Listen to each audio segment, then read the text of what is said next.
सचिन पिलगांवकर, जिन्हें सचिन के नाम से जाना जाता है, एक प्रशंसित भारतीय अभिनेता, निर्देशक, निर्माता और भारतीय फिल्म और टेलीविजन उद्योग में एक प्रसिद्ध व्यक्ति हैं।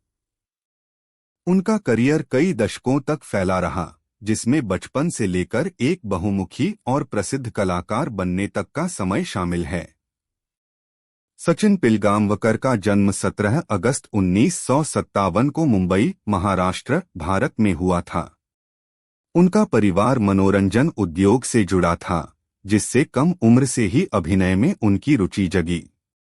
सचिन को पहली बार प्रसिद्धि एक बाल कलाकार के रूप में मिली और जल्द ही यह स्पष्ट हो गया कि उनमें अभिनय की विशेष प्रतिभा है। सचिन ने अपने अभिनय की शुरुआत 4 साल की उम्र में मराठी फिल्म हा माझा मार्ग एकला से की, जिसके लिए उन्होंने सर्वश्रेष्ठ बाल कलाकार का राष्ट्रीय फिल्म पुरस्कार जीता। उनके आकर्षक व्यक्तित्व और उनके स्वाभाविक अभिनय कौशल ने उन्हें दर्शकों का पसंदीदा बना दिया। हिंदी फिल्म जय संतोषी मां में एक युवा वयस्क के रूप में सचिन की भूमिका ने उन्हें देश भर में पहचान दिलाई।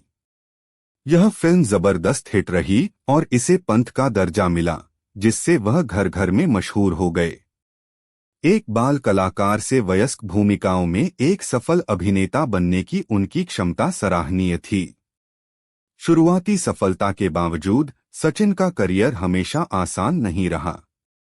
कई बाल कलाकारों की तरह जैसे जैसे वह बड़े होते गए, उन्हें पर्याप्त भूमिकाएं खोजने की चुनौती का सामना करना पड़ा। फिल्म उद्योग, विशेष रूप से बॉलीवुड में, बेहद कठिन है और सचिन को एक बाल कलाकार से एक वयस्क अभिनेता बनने के दौरान उतार चढ़ाव से गुजरना पड़ा। सचिन का सबसे बड़ा संघर्ष एक ऐसे अभिनेता के रूप में अपने पैर जमाना था जो गंभीर, प्रभावशाली भूमिकाएं निभा सके। वह 70 के दशक के अंत और 80 के दशक की शुरुआत में कई फिल्मों में दिखाई दिए, जिनमें शोले शामिल है, जिसमें उन्होंने सहायक भूमिका निभाई, और गीत गाता चल, जो एक संगीत हिट बन गई और अभिनेत्री सारिका के साथ उनकी जोड़ी स्थापित हुई। हालांकि इन हिट फिल्मों के बावजूद स्टारडम बरकरार रखना आसान नहीं था। एक समय पर सचिन ने अपने करियर को सक्रिय रखने के लिए मनोरंजन जगत के भीतर निर्देशन और निर्माण जैसे अन्य रास्ते तलाशने का फैसला किया। सिनेमा के प्रति सचिन के जुनून ने उन्हें निर्देशक की भूमिका निभाने के लिए प्रेरित किया और उन्होंने मराठी फिल्मों का निर्देशन करना शुरू कर दिया।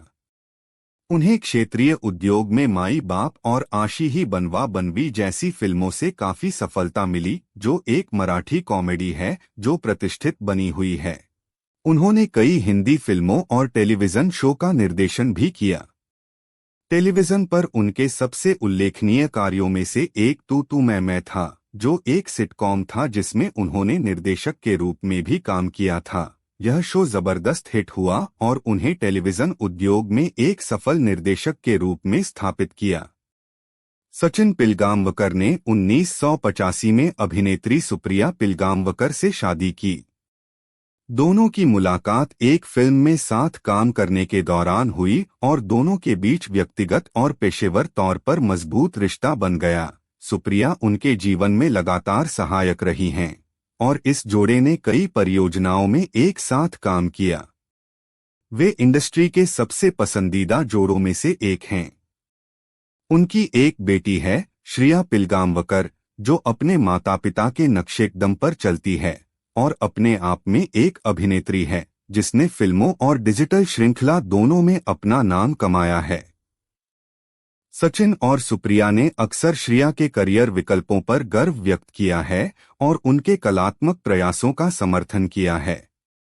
भारतीय सिनेमा और टेलीविजन में सचिन पिलगांवकर की विरासत उनकी बहुमुखी प्रतिभा से चिह्नित है। चाहे एक बाल कलाकार, एक अभिनेता, एक निर्देशक या एक निर्माता के रूप में, सचिन बदलते समय के साथ विकसित होते रहे हैं।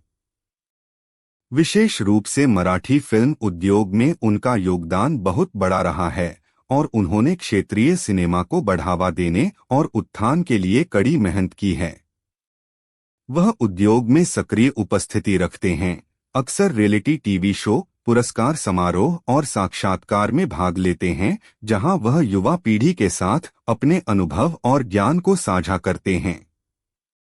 चुनौतियों और कड़ी प्रतिस्पर्धा का सामना करने के बावजूद सचिन की खुद को फिर से विकसित करने की क्षमता ने मनोरंजन व्यवसाय में उनकी लंबी उम्र सुनिश्चित की है। सचिन पिलगांवकर की कहानी लचीलेपन, अनुकूलन क्षमता और सिनेमा के प्रति जुनून की है। फिल्म उद्योग में उनका संघर्ष कई बाल कलाकारों के संघर्षों से भिन्न नहीं है, लेकिन सचिन के दृढ़ संकल्प और बहुमुखी प्रतिभा ने उन्हें अपने लिए एक जगह बनाने में मदद की।